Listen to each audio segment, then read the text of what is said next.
What if I told you that one African country has spent the last 8 years trying to build a forest so large that it could reshape landscapes, restore degraded land, and potentially influence the future of environmental policy across an entire continent? The country is Ethiopia, and according to official figures, it has planted more than 48 billion seedlings since launching the Green Legacy Initiative in 2019. 48 billion. Have you imagined that? That's like roughly 5 trees for every person on Earth. It is one of the largest tree planting campaigns ever attempted by a single nation. And yet the story of Green Legacy is about much more than numbers, because planting trees, it's very easy. Anyone can do it. But growing forest is very hard. And transforming a country's relationship with nature is even much harder. So 8 years after its launch, what has Green Legacy actually achieved? Has it helped restore ecosystems? Can it strengthen food security and economic development? And could it offer lessons for a continent increasingly confronted by droughts, floods, desertification, and climate change? Tonight, we examine one of Africa's most ambitious environmental experiments, project that is changing landscapes, generating debates, and placing Ethiopia at the center of a growing continental conversations about climate resilience and sustainable development, because this story is not only Ethiopians, it is about the entire continent, Africa. Long before Green Legacy, Ethiopia was fighting a slow but a serious environmental crisis. Like many countries across Africa, there's a decades of population growth, agricultural expansions. The urban development was in a serious problem, and heavy dependence on firewood, steadily reduced forest cover. Then the consequences were profound when forests disappear overnight, when the land became vulnerable, rain washes away fertile soil, water sources become less reliable, the biodiversity declines every single day, and crop yields suffer.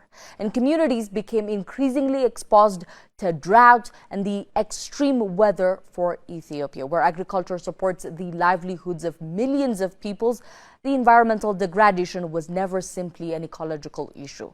It was an economical issue, a development issue, a food security issue, and increasingly a climate issue. Because as temperature rises and weather patterns becomes less predictable, degraded landscapes becomes even more vulnerable. The question facing Ethiopia was becoming increasingly urgent. And how can a country protect its future if the very ecosystem that supports life are under huge pressures? To understand Green Legacy, we must also understand a larger African reality. Africa contributes less than 4% of the global greenhouse gas emission, yet it still remains one of the regions most vulnerable to climate change.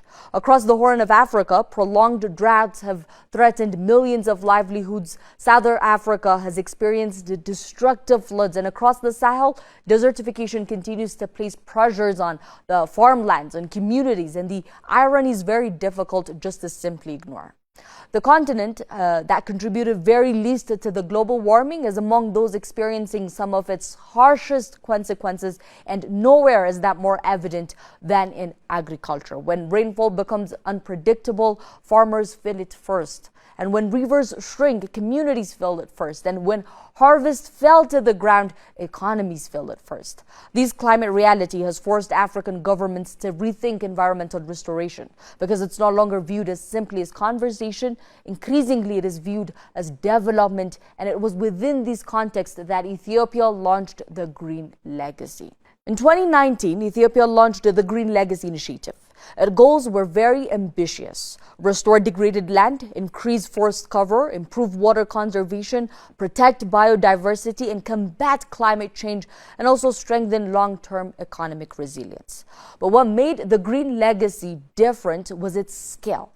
This was not designed as a small environmental project. It became a nationwide mobilization efforts, because schools participated, universities participated, government institutions joined, and then the community organizations joined. Farmers, students, civil servants, military personnel, and volunteers all become involved. Every rainy season, millions of Ethiopians participate in tree planting campaigns, and across the country, environmental restoration became something more than just policy that government is responsible. It became a national activity. And then in July 2019, Ethiopia captured the international attention after officials announced that more than 350 million seedlings had been planted just in a single day. That achievement generated headlines around the world, but beyond the headlines, something deeper was taking shape. A country was attempting environmental action on a scale rarely seen anywhere in the world. Every major national project has a driving force behind it. And in the case of the green legacy of Ethiopia, that force has largely been by the Ethiopian Prime Minister Abiy Ahmed. Since launching the initiative, Abiy has personally participated in planting campaigns, and he was seen consistently promoting environmental restoration as a national responsibility. And for him, the green legacy was not simply about trees. It was about creating a long-term vision for sustainable development, and the message was very straightforward.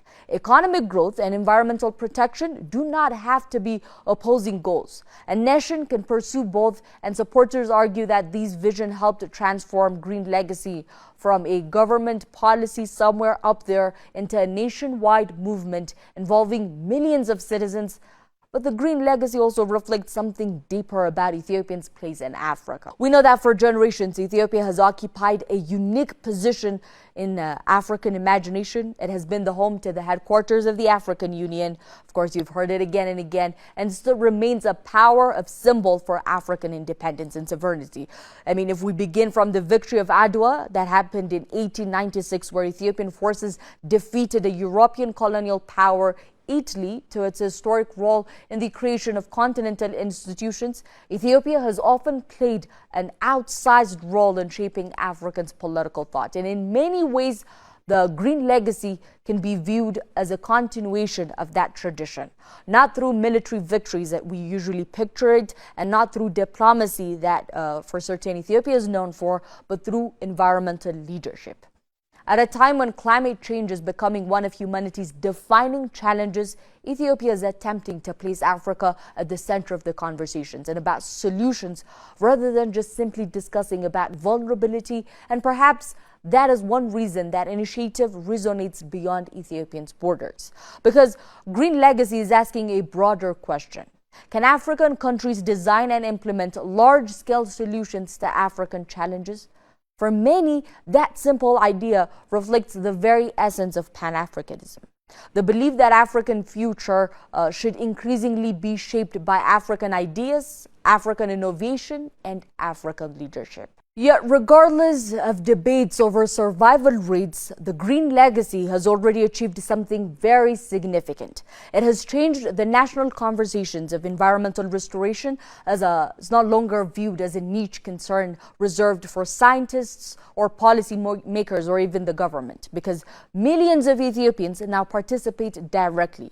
Students plant their trees, communities organize campaigns, families contribute seedlings, environmental stewardship has become part of the public life. And changing public attitudes may ultimately prove just as important as the trees themselves, because lasting environmental solutions require more than government directives. They require public ownership, and changing behavior on a national scale is one of the most difficult achievements any society can accomplish. The significance of green legacy extends far beyond Ethiopia. Africa is the youngest continent on Earth, and by 2015, it is known that 1 in every 4 people globally is expected to be African. That means future demand for good water, housing, energy, and even infrastructure will increase dramatically, and the decisions made today about land management and environmental protections will shape the lives of billions tomorrow. These rises are a critical question for African governments. Can development and environmental restoration happen simultaneously? because for decades, many believed countries had to choose one or the other. Either you grow first and protect later, but the climate realities are now forcing a reconsideration of that assumption, because degraded land undermines development, water scarcity undermines development, and climate disasters keep on undermining development. Environmental protection is no longer separate from economic growth. Increasingly, it is becoming essential to it. And this is precisely why countries across Africa are paying attention to Ethiopia's experiences. Not because the green legacy is perfect. There is nothing that is perfect, but because it represents one of the continent's boldest attempts to address environmental challenges at a very huge scale. So, can billions of trees help secure Africa's future? That specific answer is very complicated. Trees alone will not end poverty. They will not stop climate change. And obviously, they cannot solve every challenge facing the continent. But they can become part of a broader solution. They can restore degraded land, protect water resources, and they can support agriculture and also strengthen climate resilience and create opportunities for future generations. 7 years after its launch, the green legacy of Ethiopia remains a work in progress. A forest is still growing, the experiment is still unfolding, but whether it ultimately succeeds or falls short, it has already achieved something very important. It has demonstrated that Africa does not have to wait for solutions to arrive from elsewhere and always depend on the aids that is given to her by someone else. It can imagine its own solutions, design its own solutions, and taste them at a scale that captures global attentions. In that sense, the green legacy is about far more than just trees. It is about leadership, it's about responsibility, and most of all, it's about a continent increasingly determined to shape its own future. For Ethiopia, the question is whether billions of seedlings can become a thriving forest. But for Africa, the question may even be much bigger. Can bold, homegrown initiatives become the foundations of the continent's next chapter? If green legacy succeeds, its greatest achievement may not be the forest it leaves behind. No, not at all. It might be the example it sets, because an example that Africa can lead, that Africa can innovate, and that Africa can confront global challenges with its own solutions of its own. And in a century increasingly defined by climate change, that may become the most important legacy of all. Why trees matter more than we think. At first glance, planting trees sounds simple, but trees perform extraordinary functions. Trees stabilize soil and reduce erosion. They improve water retention. They recharge groundwater systems. They provide habitats for wildlife. They improve air quality, and they help regulate temperatures. Perhaps most importantly, they absorb carbon dioxide from the atmosphere. Carbon dioxide is one of the primary greenhouse gases driving climate change. Scientists often describe forests as natural carbon sinks because they store carbon that would otherwise contribute to global warming. But forests do more than store carbon. They help create the environmental conditions upon which agriculture and human livelihoods depend. In many ways, forests function as natural infrastructure. Just as roads support transportation and dams support energy production, forests support ecological stability. And without ecological stability, long-term development becomes increasingly difficult. The economic case for green legacy. One of the most interesting aspects of green legacy is that it is not only an environmental initiative, it is also an economic one. Healthy ecosystems support healthy economies. Protected watersheds improve water availability. Reduced soil erosion preserves farmland. Restored landscapes can improve agricultural productivity. And certain tree species generate direct economic benefits. Fruit trees provide food and income. Other species produce timber, animal feed, medicinal products, and commercial goods.